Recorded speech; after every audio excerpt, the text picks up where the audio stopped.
What is up, everybody? Welcome back to another episode of The David Lopez Show, presented by Passion Park ENT. I hope everybody is doing well. I hope you are finding things to do during this quarantine, and I hope you are staying safe and healthy and whatnot. But I am glad to be back today. I have a fun interview. I had a chat with Fvntvnv. He is a super talented producer out of the Quad Cities. He's I've known him from working with. Actually, I knew him from a show we met in Iowa City. He was a producer for Varsity and Phrase, who have both been on the show. We talk a bunch about that, how we met, and then just a bunch about his music backstory and just how like philosophies on creating and stuff. I really enjoyed the conversation. It's about an hour long, so it's a little bit, but you should hopefully you guys get some enjoyment out of it. But before I send you over to that, I just want to mention up top, you can find all of my stuff at www.thedavidlopez.com. I am updating that site constantly. It's an easy way to keep up with my music or learn about my music. It's a really simple way to find it all. Or you can just search me on Spotify, Apple Music, search David Lopez. So there's all that stuff. And then for the rest of our video projects or web series or this podcast, all that stuff, you can go to passionparkent.com. That's my production company. That's what I've used to make all of our film projects. Yeah. And I'm really trying to separate the two sites, whereas the David Lopez site is really just my music and my podcast. And then the Passion Park ENT page is all the film production page and all those kind of things. I'm trying to do that, and so you can differentiate the two. So passionparkent.com will have all of that good stuff. And I'm excited to keep putting new things on there. We just recorded another happy hour live last night, and I just posted it. And then so there'll be two more. I'm recording another one today, and then another one on Friday. So that's our new web series where I'm just making a cocktail, hanging out, playing a song. So there's 10 episodes of that. Well, there will be 10 episodes in total, and that will be the whole season, maybe the whole series. I don't know. I'm not really sure. Maybe we'll bring it back, maybe not. The whole idea was for the quarantine to have a new show idea. But from there, I'm going to try to create a new show. So I'm going to keep it up with that. So if you are trying to get in tune, go to passionparkent.com, or you can go to our YouTube page, youtube.com/David Lopez Passion Park. And you can just watch all of our stuff, watch these episodes, watch whatever. But if you're listening to this podcast on whatever podcast platform you do listen to, it would be awesome if you could rate, review, subscribe. That means a lot. And frankly, we need to get on that. I haven't really been promoting that as much as I should be. So we need to get on that. So if you could do that, that would really be helpful. If not, just your support by just listening or by watching or by telling a friend is great. And I just hope you're well. So you know what? I'm going to stop. I'm going to stop with all the promotion. I just hope you're doing well. Enjoy a conversation with an awesome dude and a super talented producer, my main man, Fvntvnv. Enjoy. Let's get into it. David Lopez is the name. It's my show. Welcome to it.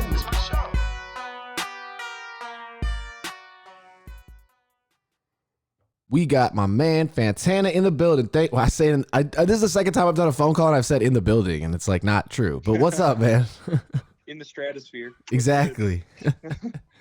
How you doing, man? I'm doing great. Just surviving. Yeah, no kidding. Have you been pretty quarantined up during this, or just going through a couple places, or what? Actually, I work for so I'm like management at a food store. Oh, okay. So I'm actually like an essential employee right now. So you've been working a lot.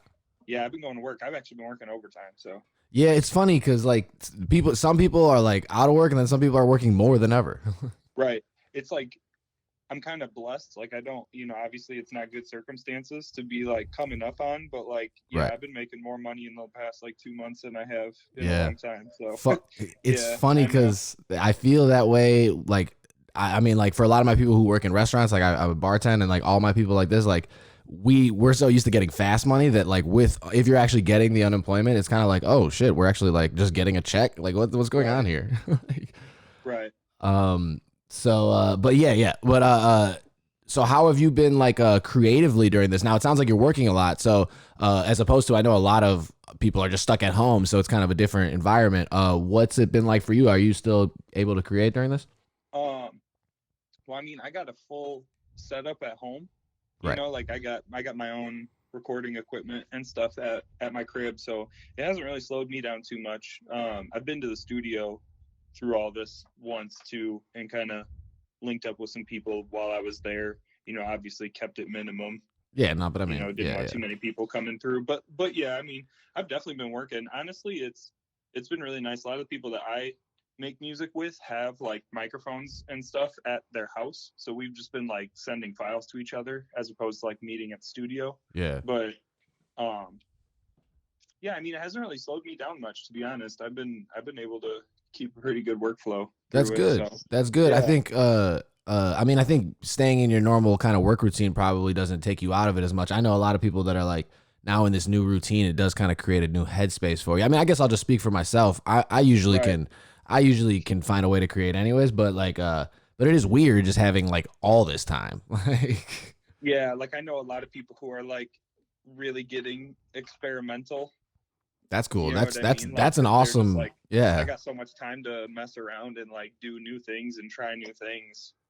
And Yeah. so, like, yeah, I know a lot of the musicians that I know are like using this time to just like try things that they wouldn't normally try.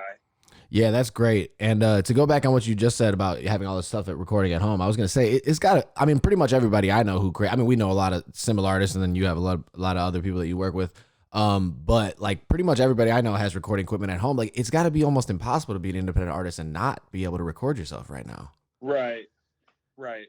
Yeah, I it's mean, it totally has separated the people that have that equipment at their disposal and those who don't. Because like, I do work with a few people that don't have equipment, and they're like, oh my god, dude, I can't wait until this stuff opens right. because I got so many ideas and so many things I've thought of in the meantime. And like, yeah, you're definitely at a disadvantage if you don't have access to that kind of equipment through this. But um like I said, for the most part, the people that I Right. typically work with have stuff, so yeah. Yeah. Yeah, I think you gotta. I think you got to in this day and age, at least be able to record yourself, even if it's just demo tracks or whatever. Because I mean, Right. it's kind of like if you're a basketball player having a hoop in your backyard, like you gotta get the reps up. Right. Yeah. No, yeah, I totally agree. Like honestly, even just getting the most basic equipment is like $200 investment. Right. You Right. I know what I mean, mean? And it's like you realistically could get everything you need to make your own demos and make your own basic tracks for a couple $100. So yeah, I definitely agree. I think there's you got to do it if you can nowadays. true. But yeah, well, let's first say first off, you're an awesome producer. I'm gonna give you there'll be an intro before you come in, so I don't usually do that. But like how we met at a show in Iowa City. Yes, sir. Yeah, that was at it was at Gabe's, right? Yes, it was. Yeah, It was and like over a year ago now. how did you had already worked with Brad? Is that how that happened?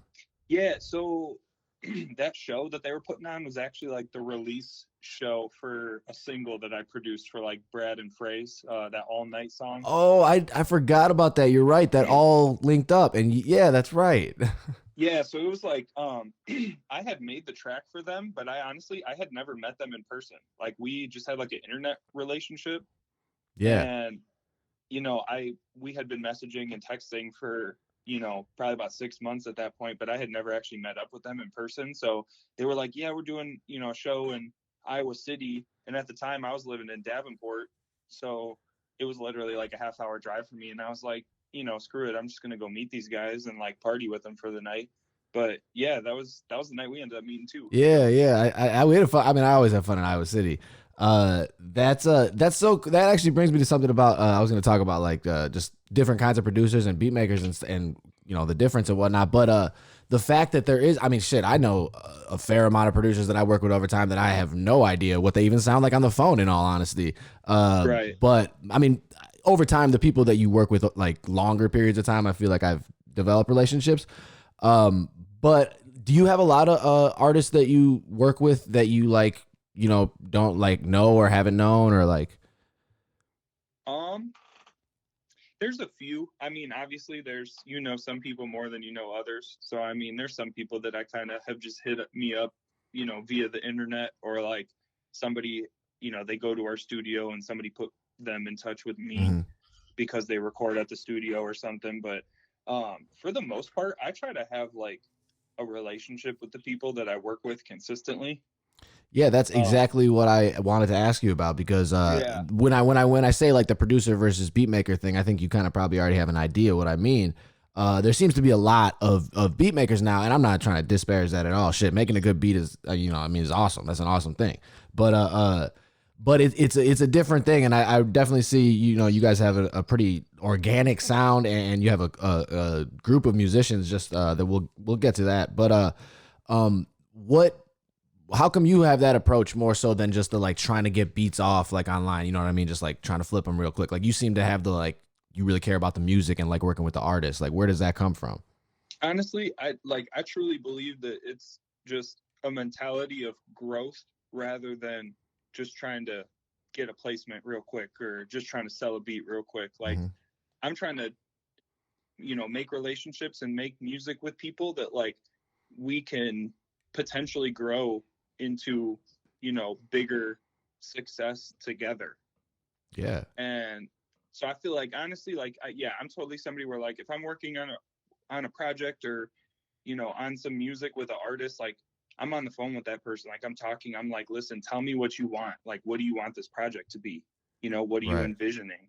I feel like the chances of you just like randomly sending a beat to an artist and it being 100% exactly what they're looking for their next project is so small. Right. Like the chances of you hitting that mark without actually having communication and dialogue, you know what I mean? It's like good luck. Like you don't even know what they're looking for. But if you really just like talk to them about it and be like, listen, like what is it that you're looking for? What's the sound you're going for? Is there anything missing in your project? Like, do you wish you had something else? Right. I feel like those are, in my opinion, that's the difference between a beat maker and a producer is, beat makers, they make beats, they have their style and they make beats in their style. And producers kind of shape their sounds to what the artist they're working with needs. Man, Personally. that is almost like if I looked up the definition and wanted a simple like one sentence thesis right there, that was that last little part right there. That's it. That explained it to me like very easily. Is a beat maker already has their style and pretty much like what they're gonna do. It's almost like an artist. It's almost like the like you're making the song. That's it, and then Right. do what you want with it. Right. Whereas the collaborative like the end goal is making the best music possible and long term why I mean it seems just like you have a long term approach to this, which is I mean I love that you know what I Yeah. mean. Well, I mean, like that, our studio and like the East Side Sounds brand Mhm. has always been kind of built around, that mentality of like growing together and being a team as opposed to just individuals, Yeah, trying to get their own moment of shine. it's really beautiful to hear So in this fucking game, by the way. But yeah, yeah, I think it's a refreshing mentality for sure. I yeah, think it's definitely, and I think personally, like that's what you see at the top of this industry a lot is you see whole teams of people who are dedicated to the success of each other. yeah, I think you're right. You know what I mean? Like, Especially in the best case scenarios. I mean, that's how Jay-Z helps Cameron and all. Well, like how I said Jay says he made all the millions. Not you can argue about that, but that's how that type of shit happens when you keep putting the next guy on. right. Um, I think it's like, I mean, obviously you can make the argument that, you know, Justin Timberlake would have been a star without Timberland, but how much more of a star was he because of because of that, Timberland? yeah, You know what I right. mean? Like, obviously he was a star before he met him, but Yeah, but that switched it up. That look at how opened him much he up to a blew up whole new after the fact. I market. mean, it's like things like that. You can make, arguments like that with all different kinds of artists and not even just producers too. Like, look at Drake, how much more successful he is because of the writers and influences of other artists around him. 100%. And You know what I I mean? And mean, it's like that kind of team mentality and that just like people working together for the best product is, I mean, you see it all the time at the top of the industry. Not saying that you don't see people who are in their lane and don't need the help of other people. I mean, look at like producers like Murda Beats. right. I don't really hear of him Working with any working with too many other people that don't fit his style, but like it fucking works for him. right. I You know mean, what I yeah, mean? there's Like, no one I'm not size saying fits that you all in this, can't right? you can do either way. It's Right. just there's benefits and and downsides to both ways, you know? Well, I mean, yeah, definitely. You know, coming from team sports, like play basketball my whole life, it just the team mentality makes a lot more sense to me. But like on the smaller side, like when I used to run, we ran a showcase every month for like a year in Chicago, and not to disparage any of the artists or stuff or anything like that. I just know how it is. Like you know, solo artists come out, they're whatever, they're grinding themselves. I get it, and it just becomes different. I don't know. So it's just having the team right away. I feel like really also gives the artist like more breathing room almost. I don't know if that makes sense, but like it just lets them know they have a safe space, I guess. Like they can really just do what they want. So like I like that you said you have a lot of artists that are trying creative stuff during this because that makes sense. Right. And I think too, like having a benefit of having a good team around you is that you alleviate a lot of the pressure off of yourself. So like if you have a lot of really talented people around you and you can trust those people, you don't necessarily have to handle every single little detail by yourself. Right. And it makes it so that you can accomplish more and greater things in a shorter amount of time. Oh, yeah. I mean, that makes 100% sense. I mean, yeah, I mean, it's tough on both sides because sometimes I get mad at myself for trying to do too much by myself. Like, obviously, I think, you know, that's a thing. Then sometimes you try to, you know, delegating is important when you're, especially like, but I even find sometimes like, cause like sometimes I try to make, you know, my own, like, I'll just try to make my own beats. And then sometimes like, it's a different headspace for me. Like, when I like just turn on the like, it's like somebody just sent me like 5 beats or something like that. And I'm like, all right, now I get to just write. It's like such a different headspace. So, the importance in delegating it makes sense. Right. It just totally depends what you're going for. Right. Because some people want to have creative control on every single aspect of their music, and that's totally like more power to you. You know what I'm saying? Like that's totally your prerogative. Right. So, I mean, that's the beauty of it. Is like there's no way that it's like this is how you do it, and you're going to be successful if you do it like this. That's the best part. Honestly, that's the best part about music, I think, is I mean, I know you've been doing it for longer than me, and I was gonna ask you about that, but for me, just the like there's obviously no one way. There's nobody's right about what's perfect. There is no perfect thing. So like it's like as long as you focus on the like the process of making it, like you're never gonna reach like, oh, it's perfect. Like it's like right. But yeah, so getting into that, like you went to school for music if I'm not mistaken, right? I started going to school for music, but then I ended up switching my degree. But I had a music scholarship the whole time I was going to school. Okay. So I was performing the whole time. So you know, I was in the orchestra, I was in percussion ensembles, I took lessons, but I don't actually have a music degree. Okay. I have a business degree. But I mean, so obviously getting a music scholarship, I mean, you must have started pretty young here. When did you start playing music? You can do this as long or as brief as you want. I started doing, you know, band it was 5th grade. Okay, yeah. So I joined like, you know, my public schools, you know, band program. And I basically did that all the way until high school. And then I was in like, it was like a screamo rock and roll band for a couple years in high school. And then I was really big into like drum lines and stuff. So I don't know if you know what WGI or Drum Corps International is. I'm not familiar, but it's basically just like a professional level of marching music. Okay. So like I did stuff like that all through high school and college, and then I basically got into production like after college was done. Okay. So not even till okay, that's that's a so really musical path then. What I didn't want to interrupt you, but I wanted to ask like when you started like in grade school into high school, what was your main instrument? What were you playing? I've been playing drums like primarily through my whole life. Okay. Yeah. I was like taking guitar lessons a little bit back then, but I've primarily been a drummer. Okay.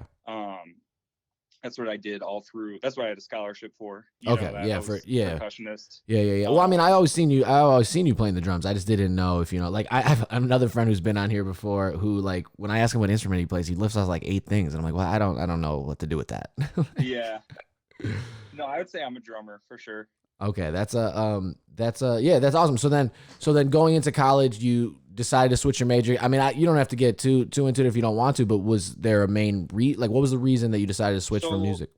I went in for music education. I was gonna be like a music teacher, Okay. and then very quickly realized that like little kids are a lot to handle, and teachers don't get paid that much. Right. So yeah, I kind of just like was like, yeah, I don't know if that's for me. And like the school I was going to Augustana, Yeah. Yeah. I was gonna and say we almost went to school together. I almost went there. right, they don't have like really like a music engineering or anything like that program. So like my options are kind of like education or like learn music theory, like be a theory major, Right. or be a performance major. And like What's a performance major? What does that mean? performance major, you literally get a degree to like perform on your instrument. Oh. So like some people go and they get like percussion performance degree, and you literally like you're qualified to play in like symphony orchestras and for like Oh. studios, like legit recording studios where they do um like TV spots and like Yeah. commercial Like you could just music get and hired by the stuff like studio. that. Because you could get it for like any instrument. Like you can be like a violinist and get Yeah. like your performance degree, I and didn't then you even have know that like a was a degree thing. to. That's awesome. Yeah, oh yeah, dude, it's crazy hard too. It's a very hard. Like you have to be like really technically proficient on your instrument to get one. I can imagine. But yeah, no. So they didn't really have an engineering degree, which is like what I wanted to do with music the most. That is what you wanted to do. You wanted Um, to record, be able to record people, and then record yourself and stuff like that. I didn't know that at the time, but Yeah. I ended up discovering that. But so when at the time I was like, well, business is a good skill to have in the music industry as well. I knew Right. I wanted to do something with music, so I got my business degree instead. But yeah, it was pretty much just at the time when you're young, you don't really know what you want to do, Yeah, for sure. and like I thought I wanted to be a teacher, and then it was like, you know what, I don't really want to teach Yeah. little No. kids, No because pretty kidding. much your first music teaching job for most people who graduate with a music education degree is like you're teaching elementary school or middle school. Yeah, I mean, that's got to be frustrating for somebody who's trying to push boundaries. Like, and Especially right, like if you're trying to like be innovative, like yeah, no middle school kid, and no, like if you have a crazy talented kid, you might have like one, maybe two, yeah, but you got to that's teach like 200 kids. You right, know what I mean? right. Yeah, but it is interesting that even though switching, you knew no matter what, it was like you switched, but it was for music though. Like it was business, but it was for music with that in True, mind, which right, is that's in my opinion a smart move, or it seems to be because you got to know some of that shit, obviously. right. And I think too that like ever since trying to start my own brand, and everything that we do with the studio business wise, it's been a help Oh, yeah, for sure I'm with sure. everything, all the endeavors I've been trying to do musically. um but yeah, I mean, Right. it ended up working out for sure. Right. Okay. So you graduate college with a business degree, and then you pick up a drum pad and start that. You never even tried that before, or Yeah, so like honestly, so Tavian and Avery are two of the other guys that we started the studio okay. all as a group. That's like the East Side Sounds Yep. team. They both went to Augustana as well. Oh, okay. So, you know, me and Tavian are a few years older than Avery. Avery's Tavian's younger brother. Okay. Um, so he was still in school, and me and Tavian were living in the Quad Cities still, but not doing school. And so we kind of were like working on music. It was the very beginnings of us working on music, and Avery was still in school, and we all just kind of got together and decided to team up and work on stuff together. And that's kind of when I started getting into like, okay, I'm a buy an MPC. I'm gonna start Right. buying some equipment. Like that's when we started getting serious. It was like the beginning of 2018. Okay. Wait. When Um, did you guys graduate from Augie? I'm 2015. Okay. Tavian's 2016, and then Avery was 2018. Okay. So and then right around this. So this is when you start getting into this. And then how long thereafter do you guys start East Side Sounds? So I think we met up for the first time in like November of 2017. So like beginning of 2018. Okay. And we opened Eastside Sounds in January of 2019. Okay. So about a year after we met, we opened the studio. That's cool. That must have been a real Yeah. natural. I mean, a year later to have a business together is pretty. Yeah, it was. I mean, we knew each other. Like, obviously, we went to the same. Right. I mean, it's a small. Augie's a small school. Yeah, so yeah. like we were partying together. Like we knew each other. We were friends. Oh, I've but we, partied you at know, Augie before. Oh yeah, I mean, yeah, it's not a big school. So No. like if you go out and party, you kind of know each other. Right. But yeah. So it was like, you know, we had a mutual friendship and we all knew that we were into music. And one day we were just like, why don't we just do this together? You know what I mean? And stop trying to all do it. For sure. We were all trying to achieve the same goal individually. Like, so you guys were all doing solo stuff. Right. So it's like, why not just like team up and actually, you know, pool our resources together. So what did you guys then do? I mean, from what I appear, you guys got a home studio, right? Like, I mean, like yeah, a like so a. We were making music out of Avery's basement. Mm-hmm. You know, we had some real basic, like we just had monitors and a microphone, really. And, you know, we were making music there. And then we just kind of, you know, it was like basically his frat house. Like there was like 6 other guys living there. So like they were having parties constantly. And like we'd be trying to work on music and they'd be like bumping music upstairs with like, you know, 100 people in the house. That's how the first place. Like we need our own space. You know what I mean? Like, right. So they started looking at places. And so like it ended up being where, like Tavian lives at the current place that we have. It's like a duplex. Oh, nice. So yeah, so it's like a studio in the bottom level, and then there's, you know, a place that they stay at up top. That's sweet. Yeah, it's a nice setup now. So now we have like multiple rooms. We have a room for like a full band. So we have like, you know, a drum set and a bunch of keyboards and guitars and stuff set up in there. And then we have another room that's like, you know, the production room. That's where like the desk is with the monitors and, you know, there's a vocal mic in there. Right. But yeah, I mean, it's been great to see because like we've been open for, you know, almost a year and a half now. That's awesome. Like we, you know, we started with just the one room with the vocal mic, and then we just opened the second room like this January. Okay, so. I mean, what's obviously the nice thing about having a studio? I mean, I used to record at the studio outside of Chicago where like the engineers were my guys who, like, you know, it was their spot, so like they could get to record for free themselves, obviously. And so obviously the nice perk of having your own place like that is you guys get to record as much music as you can. Right. But in that area where you guys are, Quad Cities, what is the market of musicians like? Is there a lot of musicians looking for recording spaces? Oh yeah, dude. I mean, even primarily like we for the most part only service clients on the Illinois side of the river too. Okay. And we stay crazy busy. Really? Like, I mean, there's so many people that come in and out of there, and we don't even. I mean, there's other studios on the Iowa side of the river too that service, you know, just as much clients as we do. Like there's a huge demand for it for sure. It's interesting. I mean, do you think there's more artists now than there was like before, or is it like what, or is it just that there's more access to it? What do you think? Honestly, the Quad Cities has had a thriving music scene for a very, very long time. But in general though, because like I just feel like, I mean, now we just see so many artists. Like, was it always like that? I just wonder, were people? I feel like it was just contained more. Now that the internet is like, you're seeing a lot more of it. I think you're right. I think you're right. And I think too that right now there's a surge in the Quad Cities of people taking their craft more seriously than ever, in my opinion. Like people are really, you know, they're paying for the good mixes. They're, you know, trying to get good videos. They're trying to get good artwork. They're trying to get good, you know, promotion for themselves to get their stuff out and heard by people.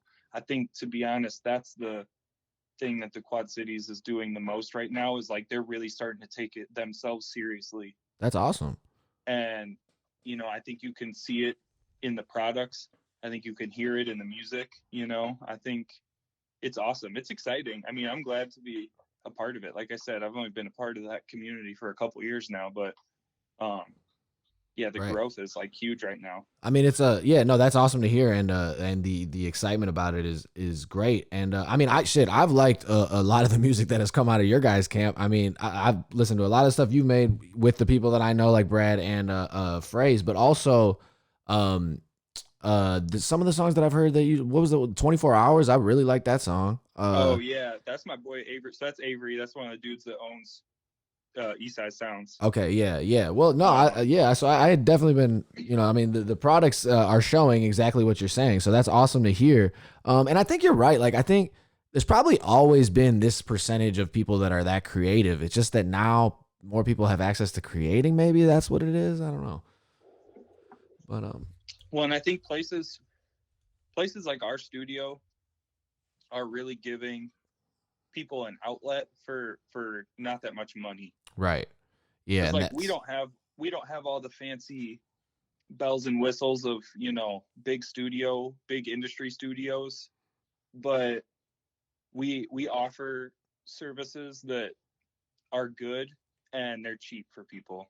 that, and that's, I mean, that's huge to me because I think as a young artist, especially like if you're pretty new to it, some of the like looking at just like look like somebody never made music before, they want to go to a studio and record, and they just like Google and they see the wrong studio and they get this crazy price. It can be overwhelming. Uh, Right. so that's good to offer that, and it also is a good point to show that like you don't need all that stuff. Like, I mean, it's good to have the better equipment, obviously. But if you have talented people, you can make shit good.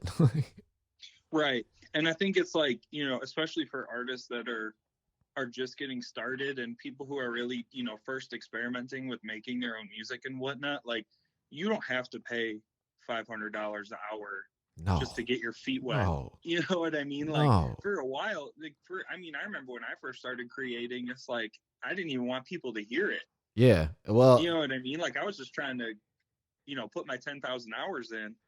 I honestly think And like, that's a good that you had that. That's something about you that you already had that in you because not everybody has that. I'll tell you one thing. I wish I had that because for me, for some reason, when I was young, I was just like when I fired off, I was like, let's go, and I'm like that shit. If I would have held back, then the splash is different.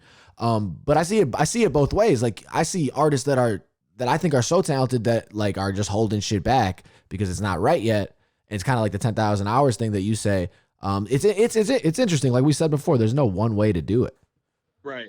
And I think just no matter how you look at it, having an affordable option and a comfortable place to go when you're first getting started is crucial. Mm-hmm. I Yeah. really think it like makes or breaks your confidence as an artist. Like if you have a good spot that's like reinforcing to you as a growing artist, that is like super valuable when you're first getting started.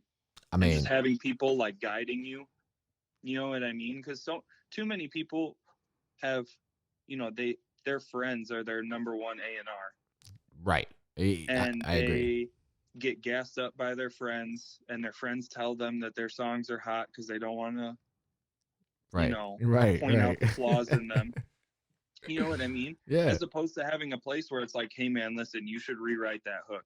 Yeah. Let's work on this. Like, Yeah. but like that makes you grow as an artist so much more than just having your friends be like, yeah man, this is dope, even though they don't even think that. 100%. I mean, have you watched The Last Dance so far? Look at Mike. Right. He ain't telling you shit's good even when it is. He's not. Right, bro. No, I agree. I agree, and that's awesome that you guys are providing a space like that, and that you just have a space for for yourselves to create. I want to ask about the music you make specifically because I honestly really do vibe with a lot of the beats you make. I mean, you have beat tapes out, and you have projects with artists, and then obviously a lot of artists have collaborated with you. Before I get into some of that stuff specifically, like I want to ask, what are your who are your inspirations, producer wise? Yeah. Hmm. I'm like super heavily influenced by a lot of the music that I listened to while growing up. So I mean, Kanye West has been a big, inspiration beat making wise for me. Jay Dilla, Alchemist. I love it, man. I could hear all of this. More recently, like Cook and Soul, Knowledge. Okay.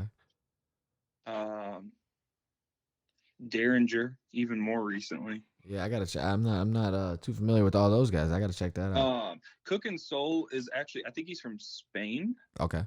I might be wrong. He's from Europe. Um, but he makes beats for like Currency Oh shit. and Okay, like yeah. Wiz Oh, Khalifa I fucks with and it. I mean lots of guys like that. Derringer is, Griselda, like West Side Yeah, Gun, yeah, yeah. Conway. He makes beats for them. He's like Griselda's like in-house Go producer. to. Okay. Um, and then Knowledge is like, I mean, he's just crazy. You should look up I think I've. Knowledge. Just dropped a recent beat tape. He's made beats for like Anderson .Paak, Yeah. Okay. Kendrick Lamar. Yeah, I mean, I'm sure I've heard all these guys' stuff. I just name wise, but I mean, that's it's cool that you have the. I like that you initially said a lot of the music that you listened to growing up that it inspired you and still sticks with you. Because I feel entirely that way. Like, I mean, maybe not. I mean, I try to listen to new shit too. I listen to new shit all the time, but I definitely feel tied to the music that I grew up with. And I was doing this, this Facebook challenge that's going around about like the albums where they're like, say the albums that inspired you. Somebody challenged Oh me to do yeah. this. I usually don't pay attention to these, but I liked this because it makes you go back on this. Are there any like albums that you specifically remember growing up that maybe weren't like, I don't know, that maybe is not like The Chronic or something like that, like something that just like with you is like one of your favorite albums growing up? I mean, this is a pretty popular one, but The Infamous by Mobb Deep. Oh yeah, That was that's one that like shaped my sound as a producer or just nice. as somebody that is a fan of hip hop. I like that. I like that. That just like real that album. I think I heard it for the first time. I was like maybe 12. Ooh, yeah, those are formative years right there. Right. I think that one and the Eminem show Yeah, that was huge, man. That was was because huge. that was like, man, what? That was like 2003, 2004. Yeah, it must have been because it was right So around I Get was Rich or like Die Trying. 10. That was like right around the first time I started really dissecting hip hop. Yeah, that's I think that's probably right around the time I did too because I remember I think, Eminem. as like a 10-year-old kid, I didn't understand hip hop until like Eminem did it. Right. As like a young white kid, you Yeah, know what I it mean? takes Like, the white rapper. well, and it's like I couldn't really relate to it Yeah. until him, and then it was like, damn, okay, I get what he's saying. Like, I Right. get it. No, And I then, feel you. after that it was game over though. I started getting into everything. Then after that I was big into Jay-Z because like Eminem even shouts out Jay-Z a lot.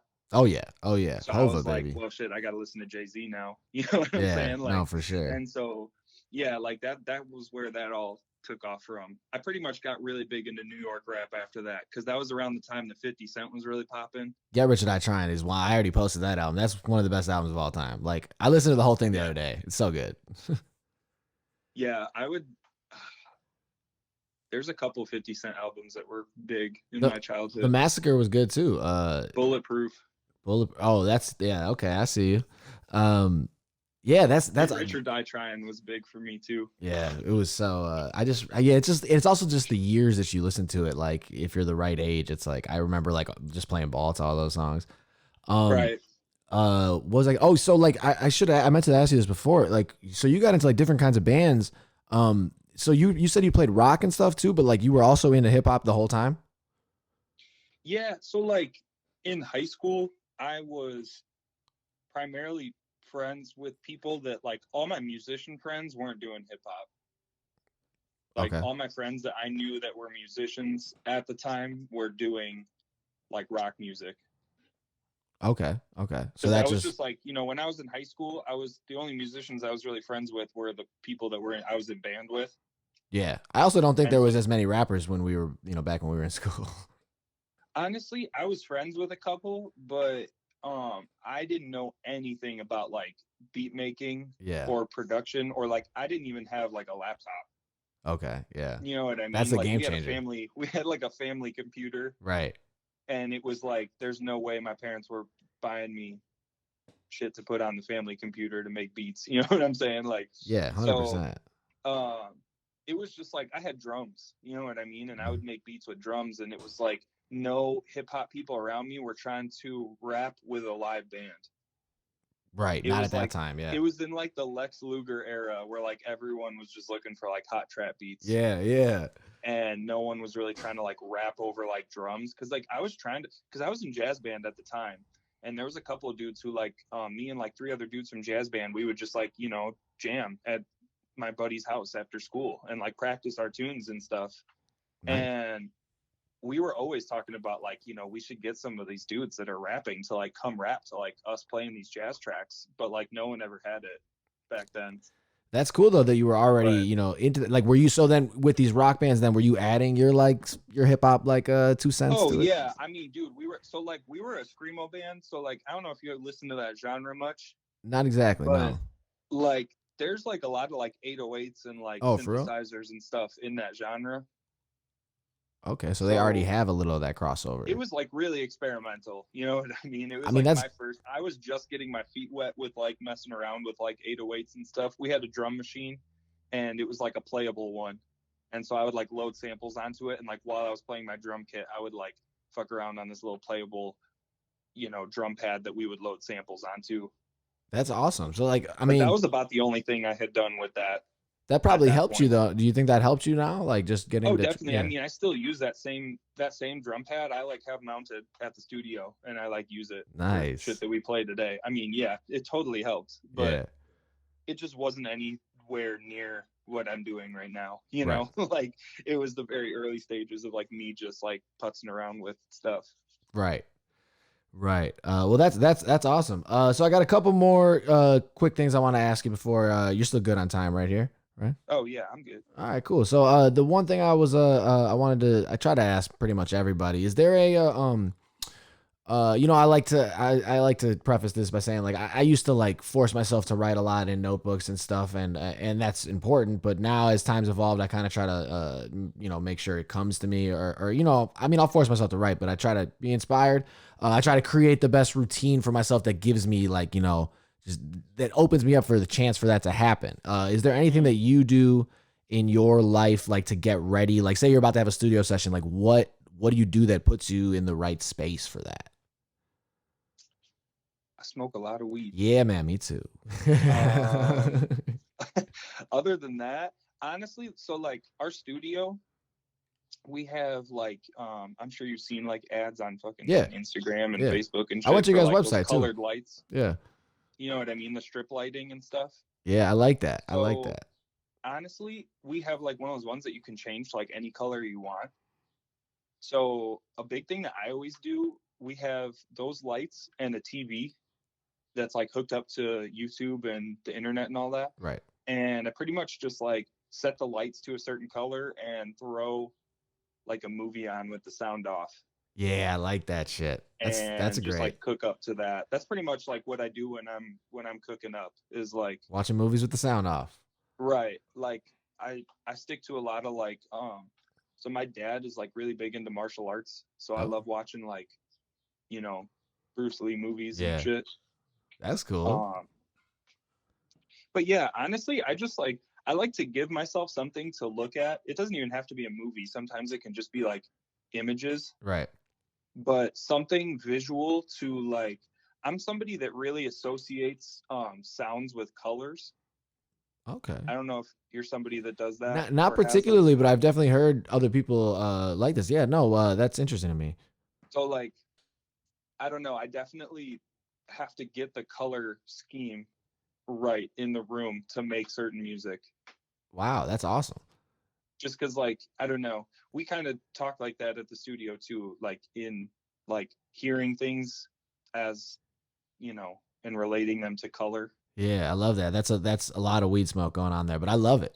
Right, yeah, no, right.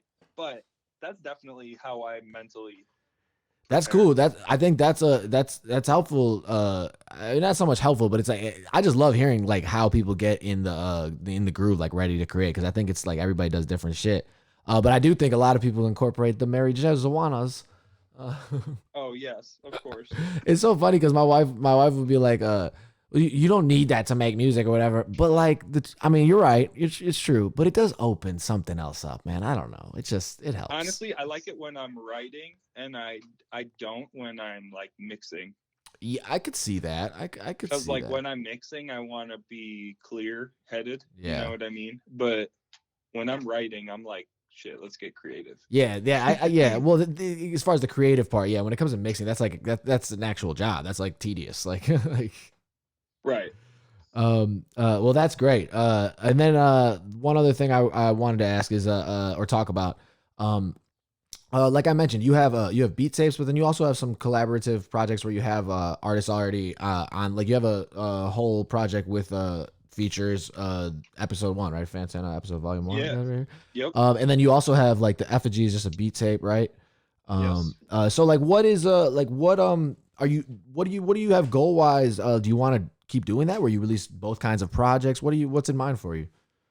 Um, so I just kind of wanted to like create, you know, when I first started getting into doing this, I was like, I want to have, you know, obviously music that I work on for other people, Right. but you know, I wanted to definitely like build my own catalog of music that was kind of separate from what I'm working on with, you know, everybody else.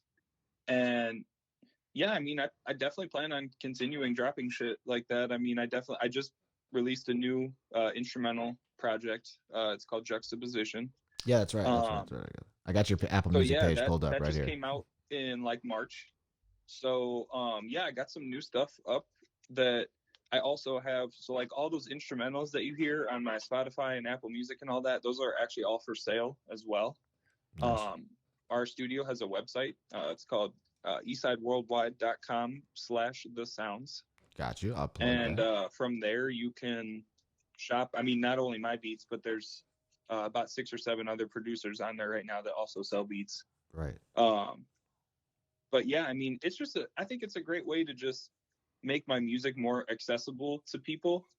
Because you know, my thought was, you know, I could put this stuff on our website and sell it, and I could put it on the internet. But like, I feel like having it on Spotify and all these other places just makes it even that more easy for people to listen to. I 100% agree because like Because when people don't yeah, click on links to like to listen to right, music on a website, like right, right. So uh if you just, you know, my main goal was just getting my music out to people in the easiest way for them to, you know, consume it. But yeah, like I'm actually currently working on volume 2 oh, you of are my awesome. Fantana EP. Yeah, so I got about 8 songs done for that right now. So That's exciting. That's yeah, I'm definitely excited for that. I'm trying to take up the production value a little bit for this nice. one. Well, So I mean, I am a fan of your work and I mean like I was going through your site. I gotta get I gotta get to working with you. But oh, for sure, bro. yeah, got to make that happen. But what I was gonna say is, I mean, you said the main goal was to get your music out for as many people to hear it, and I think that's great. But also like you have collected them in a way that seems very like an artist album. Like it seems very like you very thought through. Like even from the artwork to the layout of the track list. So you must be thinking about it from some perspective as an artist, right?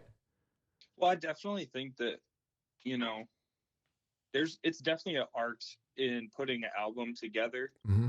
even if you're not the one doing the vocals or necessarily being the, you know, the front man of every song. Right. But you know, I still treat it as an art, and I think that it's a it's a testament to just my fandom of music.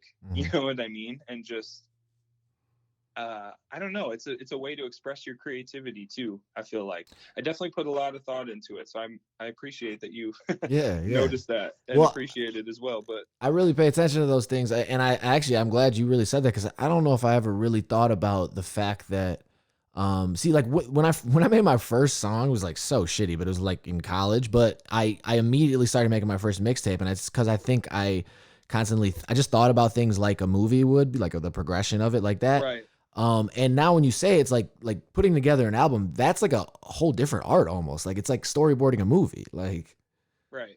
Yeah, it's I love that you put it that way because honestly, that helps me. It's like, yeah, that you can separate that art from it because if you look at all the music you have then and then you put it together, it's just it's like you're writing a different story or something. Well, and like too. So when I was you know, in my marching music days, Right. I used to actually write marching band shows for like high school marching Oh, bands, for and I would real? teach them to them. Yeah, I did it for probably about 4 years. See, this is why Um, you could have done music education. right. Yeah, yeah. Um, but yeah, so like I think of it in a similar way as that too, where it's like, you know, you're writing a show almost. Yeah. Like you're putting something, a longer work of art together than just one song. Right. Right. And kind of curating it too. Like I said, there's a lot of talented people in the Quad Cities, and I had a couple people on that last project that aren't from the Quad Cities as well. But just getting all of their styles to mesh together is like an art form for me. Oh, yeah. I You know, mean, I totally taking all agree. these different artists and bringing them together on something that they are all collectively a part of is an art form to me as well. I mean, it is. I mean, because now that you say that, I'm thinking about like, what's even the best like collaborative album? Like, you know, because you usually hear like when you think about the best albums of all time, it's usually like an artist or a band's project. But there are a lot of collaborative albums out there. But for some reason, it's I don't know. I'm trying to think of what's the best like project like that. I guess like a Bad Boys 2 soundtrack. Right. So like something that inspired me big time to do it is like I don't know if you know who Marley Marl is. Yeah, yeah, yeah. Those were like the first ones I ever heard.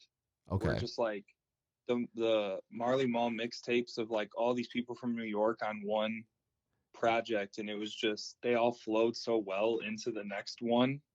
Yeah, that's an And art form right there. I love that. yeah, I think that's definitely something that inspired me to do it. I know more recently producers have started doing it a lot more.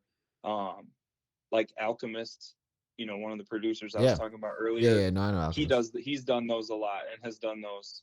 Those were the more recent versions of some, you know, some of the stuff that inspires me. Yeah. But But yeah, because um, he's been around for a yeah, minute, but he wasn't really releasing projects like that before, right? Or am I just wrong? he he did like a couple, but I mean, he's really stepped it up recently, Yeah, and I think that's just like a testament to the streaming era, for sure. It's got yeah, because it was for producers to put off a tape like that in the label era was, I mean, I can't even imagine how hard it was. yeah. You know what I No, mean? for Like it, sure. you had There's to have a hot project. yeah, You and know you got what to I get mean? Like everybody to clear on that. Yeah, that's tough. right, right. So Unless you're now that DJ we're in a Khaled. different, you know, a different era business wise, it's a lot easier for people to do that. Yeah, I agree. And then now that a lot of But people are waking up to like not, giving out their music to the wrong ownership because then they can right, just do what they want with it. Right. It's tough. right, right. Well, that's awesome, man. I appreciate your time, and that was I feel like we got a lot of good music talking there. But Yes, um, sir. before I let you go here, I do got to ask something that I've been asking to pretty much everybody, and especially since we share a similar affinity for marijuana. What's your favorite munchie? Like, if it had to be like a late night munchie you're baked, what's your favorite go to? Oh gosh. Man, Dun, dun, dun. I know this is a hard one. I love I it. honestly, I'm gonna say pizza. Yeah, that's me. That's I That's mean. like, I know that's pretty cliche, but No, but I mean, well, all right, well, so like thin crust or deep dish? oh, thin crust Yeah. for sure, See, I'm with it. I'm with it. I'm from Chicago, and I'm still with the thin crust all day. We've gotten a bro. lot. But like, I love that like Chicago tavern style thin crust Yeah, though, like cracker thin, kind of like. with like the breadcrumbs on the bottom, Oh, fire! Oh man, I'm getting bro. hungry. I know, right? Actually, yeah. Shoot, it's only 11. I can't be talking like this. I can eat pizza at 11. I don't give a shit. Yeah, no, that's my for sure my favorite. I'm with you. We share that as well. That's awesome. Well, is there anything else you want to promote? I know you said you're working on the volume 2, which I'm excited to hear. Anything else you got coming up that you want to promote? Oh man, I got a single coming out. It's called "Get to the Top" with Young Flay, May 22nd. Okay. Um, I just had a couple singles, "Die Rhythm" with GL from Sons of Mars, that just came out. "Ain't Nobody Perfect" with Brad Varsity and Cafe Disco, that just came out. Right. Right. Um, yeah, That's awesome, man. Go stream all that. Yeah, go stream it. Go stream it. Ain't nobody perfect.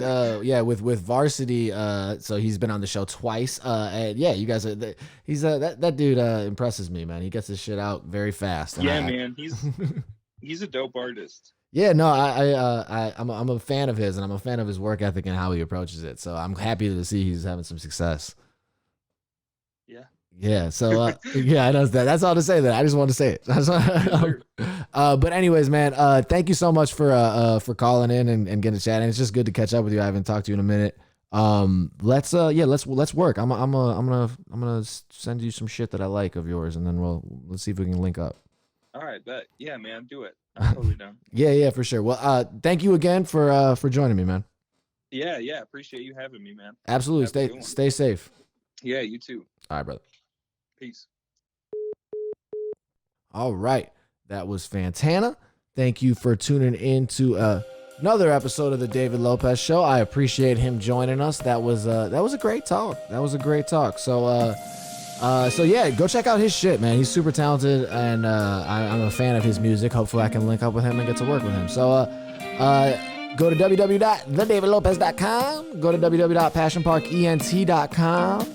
And stay tuned. More episodes. Another episode recording tomorrow. Hopefully some more interviews coming soon. I appreciate you guys. One love.